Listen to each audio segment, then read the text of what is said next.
Это программа «Актуальное интервью». На Востоке говорят, что эта игра учит жить. Японские генералы оттачивали на ней свою тактику и стратегию, а те, кто изучает боевые искусства, точность и изящество движений. И это все об игре Го. И сегодня у нас в гостях директор 41-го чемпионата мира по игре Го Михаил Емельянов. Михаил, здравствуйте. Здравствуйте. Во-первых, добро пожаловать в Якутию. Спасибо. И в начале нашей беседы очень интересно, расскажите, наверное, самое главное, что есть, это правила этой игры. С радостью вам расскажу, они очень простые. Важно не только знать правила, но еще правильно держать камень. Есть такая традиция, камень берется двумя пальцами, либо он берется двумя пальцами так, либо если совсем быть точным, то вот так.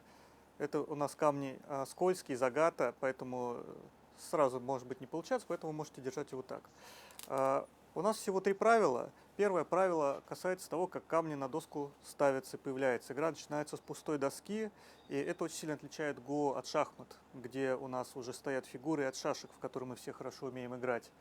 И камни также, в отличие от шашек и шахмат, ставятся на перекрестке. Первый начинает черный, вы можете поставить камень на любой перекресток, например, в центр. Это очень хорошее место для того, чтобы начинать игру на малом поле. И камни, раз поставлены, уже не передвигаются. Как поступок в жизни вы не можете его взять и передвинуть, убрать. Вы можете только как-то свой поступок изменить следующими шагами. Камни ставятся по одному и по очереди, двигать мы их не можем, и это первое правило игры. И, по сути, у нас уже игра стартовала. Второе правило учит нас окружать и захватывать в плен чужие камни. Нам же нужно победить.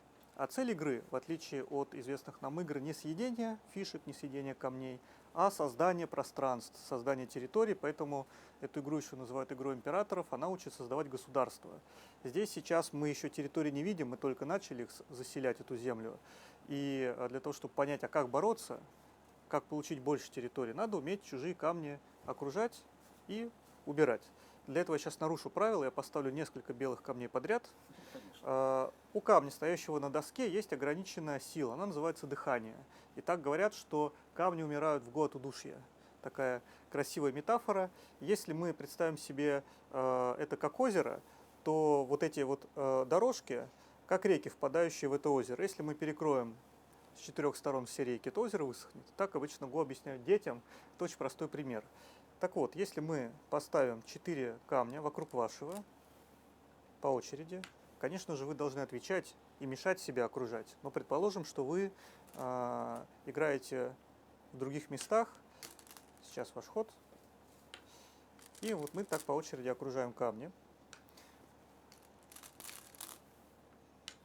Как только с 4 сторон света ваш камень будет окружен, он немедленно выходит из игры, и таким образом ваша территория сокращается, камней становится меньше, пространство уменьшается. И это второе правило игры. Я могу окружить один камень, могу, если мне повезет, целую цепочку ваших камней окружить и так вот из игры вывести. И по сути на этом основные правила заканчиваются. Есть еще дополнительное правило, что вы можете в любой момент игры пасовать, вы можете не играть, если вы видите, что нет хороших ходов. Но обычно, конечно, пока игра идет, ходы хорошие всегда есть. И когда мы с вами оба увидим, что вся территория поделена между черными и белыми, и вы скажете пас, и я скажу пас, игра заканчивается. И в этот момент мы переходим к подсчету. Может быть, сейчас в процессе игры мы с вами даже дойдем до подсчета, и зрители увидят, как это выглядит, потому что сейчас совершенно не очевидно, о чем же игра. И в этом самая большая сложность, потому что третье правило, оно объясняет, ради чего мы ставим камни. Цель игры. В отличие от шахмат, где есть камень король, условно говоря, фигура короля, которого вы захватили, победили. Очень простая цель игры. В Го цель игры нечеткая. Нужно получить больше территории. По территории понимаются все перекрестки, занятые вашими камнями. У вас, например, сейчас 3 перекрестка территории. И все, что находится как бы за крепостной стеной внутри вашего города. Вот у меня, можно сказать, маленькая такая крепость. И есть перекресток, с которого я вас снял. Очевидно, что вы так просто внутрь попасть не сможете. Если вы туда попробуете залезть, по правилам вы уже окружены, и вы отсюда будете как бы все время сниматься. Поэтому это действие даже для вас запрещено. Самоубийство в Го запрещено. И получается, что мои 4 камня окружили 4 перекрестка под собой и один внутри, 5. 4 взяли 5. А вы, например, можете мне сказать, ну подожди, я сейчас начну окружать тебя снаружи, создавать большую стену вокруг, и мои камни будут окружать вот эти перекрестки, вот эту периферийную зону пространства, и я постараюсь ее тоже забрать себе, скажете вы мне. А если ты такой смелый и пойдешь на мою территорию своими камнями вот здесь, я буду с тобой поступать так же, как ты поступил со мной в центре, я тебя буду окружать и ловить. И вот игра, по сути, состоит в том, чтобы создавать большие территории, не окружать чужие камни, а создавать большие территории и препятствовать чужакам в них заходить. То есть игра про то, чтобы создать территорию и защитить ее. Но будем надеяться, что в общих чертах мне понятно. По крайней мере, вы уже можете играть и даже двигаться к победе. Можем начать сначала, чтобы вы Давайте попробуем, очень интересно. могли попробовать, ощутить это пальцами. Ну и делая ход, я буду задавать вам вопросы. Да. Ну, вы мне объяснили это буквально минут за 5. На практике, когда вы общаетесь с людьми и объясняете им правила игры, насколько легко, насколько быстро можно в эту игру научиться играть? Ну, обычно правила объясняются за 3-5 минут. Так же быстро, как и я вам. А вот для того, чтобы освоить Го достаточно глубоко, ну или, как говорят, стать мастером, нужно порядка 10 лет. И это довольно сложная игра, как вы уже могли почувствовать. Вроде все просто, но всегда вот есть такое чувство, что что-то ускользает. И вот это вот то, что ускользает, это та глубина и сложность этой игры, которая, как и говорят китайцы, может тебя научить многому в жизни. Ну, не только китайцы, игра по-настоящему, она общеевразийская даже, можно так сказать. Просто мы получили ее из Азии в силу того, что игра была очень закрытая. Это было такое искусство аристократическое, которое было для образованных людей. И на Востоке считали, что это важная ценность. Не нужно делиться этим языком стратегии со всеми, потому что это давало преимущество в понимании того, как устроен мир, как вести переговоры, как вообще стратегию, например, и политику определять. Сейчас это язык делового общения бизнес-политических элит Азии.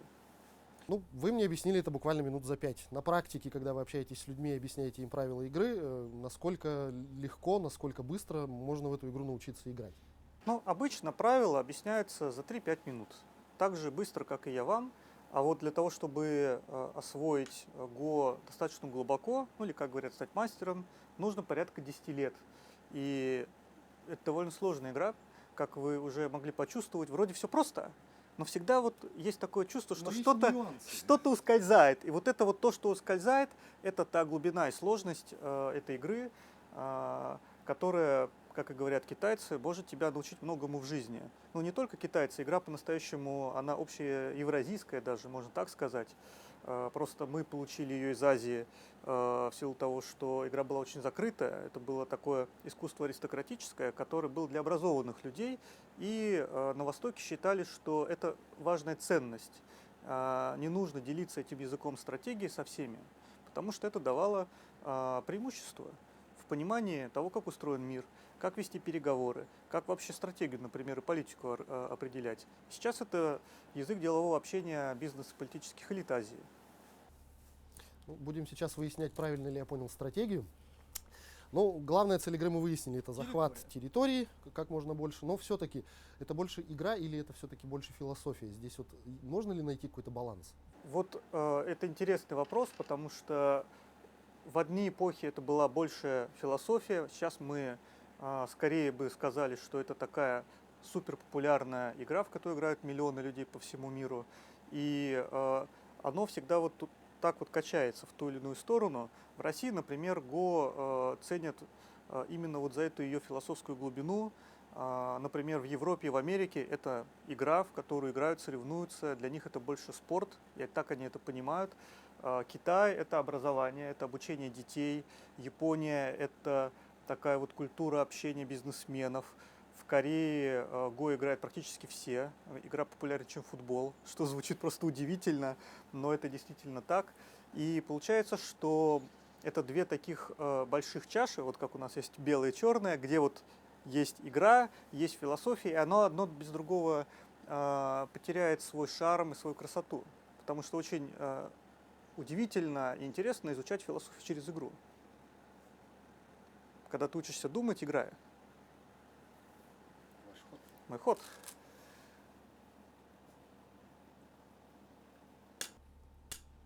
Ну вот вы упомянули Китай, эта игра была создана именно там, и ну, наверняка большее распространение эта игра получила все-таки в азиатском регионе. С чем это связано, на ваш взгляд? Я думаю, что сам характер такой медитативный, камни не двигаются, нет вот этой привычной нам динамики, где армия на армию, значит, схлестывается. Хотя у них тоже есть шахматы и в Китае, и в Японии. Вот этот медитативный характер, он очень хорошо ложится на такую вот восточную философию, недеяния, размышления о мире, созерцание того, как устроена природа. И поэтому Го очень быстро пустила свои такие крепкие корни именно в культуре философов, мыслителей, таких интеллектуалов. И самое интересное еще и среди генералов и стратегов, для которых Го было способом как бы отвлечься вот от этой хаоса и суеты войны, постараться понять, а вот что же по-настоящему происходит, когда ты планируешь сражение или планируешь, например, какие-то мирные переговоры. Вот каково окно в стратегическую реальность. И для человека Востока это была как раз такой взгляд в стратегическую реальность, как для нас, например, математика и философия. У нас учились мыслить в Европе, разговаривая и общаясь. А вот Го, наоборот, предполагает, что мы разговариваем камнями. И мы, в общем, можно сказать, так необычную практику делаем, мы с вами общаемся во время игры, а так мы должны молча отставить все слова и общаться вот здесь, вот буквально, можно сказать, сердце к сердцу или разум с разумом. Россия. Если говорить о нашей стране, то насколько эта игра распространена у нас и на каком этапе развития находится? То есть что происходит, что будет происходить в ближайшее время? Го появилась у нас не вчера. Эта игра завоевала популярность еще во времена Советского Союза. Был такой журнал «Наука и жизнь», многие, я думаю, его читали, и там была целая серия статей по игре Го, и это дало колоссальный прирост популярности Го в Советском Союзе. Были буквально тысячи любителей, и сейчас мы переживаем второй ренессанс. Во-первых, благодаря тому, что есть возможность играть онлайн со всем миром, есть доступ к литературе, к обучению. Искусственный интеллект победил чемпиона мира в Го, это дало колоссальный прирост внимания, потому что многие, кто занимаются программированием и высокими технологиями, увидели, что вот, оказывается, есть такая интересная древняя игра, которая еще и помогает технологическому развитию, казалось бы, в 21 веке. И не случайно то, что Россия принимает чемпионат мира по Го, это будет 41-й чемпионат, и он впервые выйдет за пределы Юго-Восточной Азии. Была очень большая такая, скажем, конкуренция за то, чтобы первая страна не азиатская его получила, и это право было предоставлено именно нашей стране, потому что российские игроки, российские спортсмены, они очень прилично выступают в Европе, скажем, вот в западном мире. Мы в числе первых, причем много лет. И я думаю, что не случайно русские хорошо играют в шахматы. Есть такая вот какая-то прям способность хорошо осваивать сложные интеллектуальные истории. И в Го мы тоже показываем очень достойные результаты. Но если не секрет, то с какой целью вы приехали к нам в республику и насколько вы успели узнать о том, сколько у нас людей увлекается этой игрой? Я у вас не первый раз. Я был на Исыхе несколько лет назад и был под большим впечатлением от того, что я увидел. Замечательный праздник. И тогда еще я не знал, что у вас есть любители Го. Сейчас у вас уже целая федерация, которая участвует в соревнованиях. Например, я вам скажу, что наши гости из Якутии, которые играли на турнире на Кубке Восточного экономического форума в прошлом году, в 2019, они заняли первое место в командном зачете среди регионов Дальнего Востока. Поэтому Го в Якутии еще с советских времен было известно. Я думаю, что это связано с тем, что вы ближе к Азии, и были какие-то контакты, коммуникация. И, в общем, Го в Якутии развивается очень неплохо.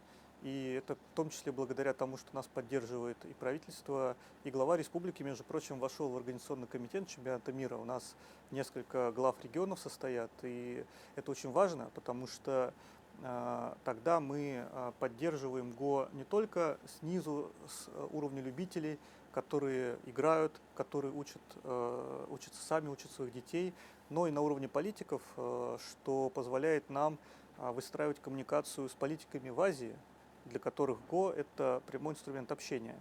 Вот. И я приехал специально для того, чтобы посетить клуб любителей ГО в Якутии, рассказать о том, как мы готовимся к чемпионату, пригласить на любительский фестиваль, который будет проходить, и поделиться опытом, знаниями, которые мы за этот год накопили, чтобы у вас тоже ГО развивалось максимально эффективно. Ну вот из вашего опыта, все-таки кому эта игра подходит больше, и есть ли какой-то возрастной предпочтительный период, когда в эту игру нужно начинать играть, или все возрасты покорны? Я думаю, что, конечно, очень большой интерес ГО вызывает среди детей. Я вот сейчас вам сделаю одно замечание, подсказочку дам. Вот смотрите, у вас уже начинает формироваться ваша территория. Моя территория здесь. И есть место, где у вас территория хорошо защищена вот с этой стороны. Такая уже тут, можно сказать, целая гряда горная. А здесь у вас есть вход с этой стороны. Видите, вот мои белые камни, они бы были не против на вашу территорию продвигаться. И вам нужно подумать о защите не только с той стороны, где у вас уже много ваших камней, но и здесь, где у вас их мало. Это важно. Тогда вы сможете претендовать на то, что вот эта часть поля будет за вами. Я сейчас не буду туда пробиваться, я займусь сейчас вот этой частью, а вы сможете тогда защититься. Я отвечу на вопрос. Дети занимаются ГО с большим удовольствием. И, например, если прям так подходить к этому системно, то можно обучать ребенка с 4-5 лет. Главное не пытаться ему объяснить сложные философские концепции про территорию, про влияние, про владение. Достаточно рассказать, как окружаются камни, учить его считать дыхание, перекрестки. Это очень полезно. Когда он будет считать очки, он сможет даже освоить основы умножения, перемножать прямоугольники и квадраты, потому что здесь будут территории. В Японии, например, ГО очень популярно среди пенсионеров, потому что считается, что это очень хорошая практика для того, чтобы правильно оздоравливать мозг. Если у тебя хорошие правильные мысли в голове, то и тело будет здорово. Ну, естественно, они занимаются там еще физическими упражнениями.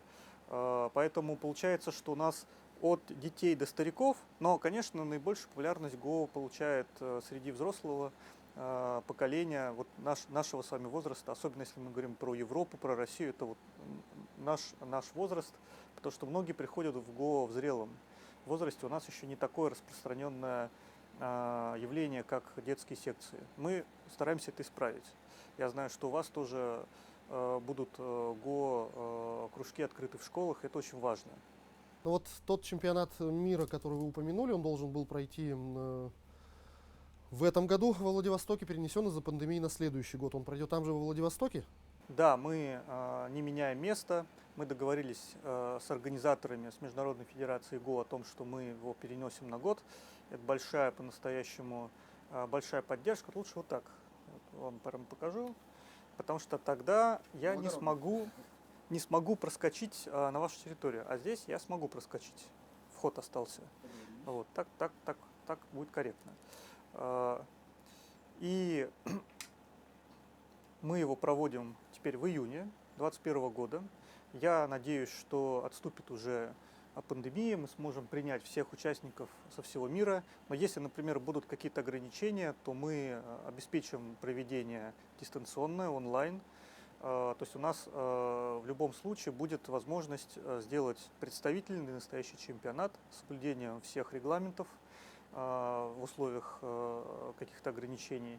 Ну и плюс, если у нас будет такая возможность, мы приглашаем всех любителей ГО Якутии и Дальнего Востока на наш фестиваль, который у нас будет проходить прямо в дни чемпионата мира во Владивостоке, и мы будем гостям показывать то, чем красив и чем гордится Дальний Восток. Ну что ж, Михаил, я благодарю вас за эту увлекательную беседу. Уверен, что грядущий чемпионат пройдет на ура на самом высшем уровне и победу одержит достойный. Да, большое вам спасибо за интервью. Приглашаю вас, кстати, тоже в Владивосток. Если у вас будет возможность, приезжайте, посмотрите, как все будет проходить. Это была программа «Актуальное интервью». Об игре ГО мы сегодня разговаривали с директором 41-го чемпионата мира по игре ГО Михаилом Емельяновым. До встречи в эфире.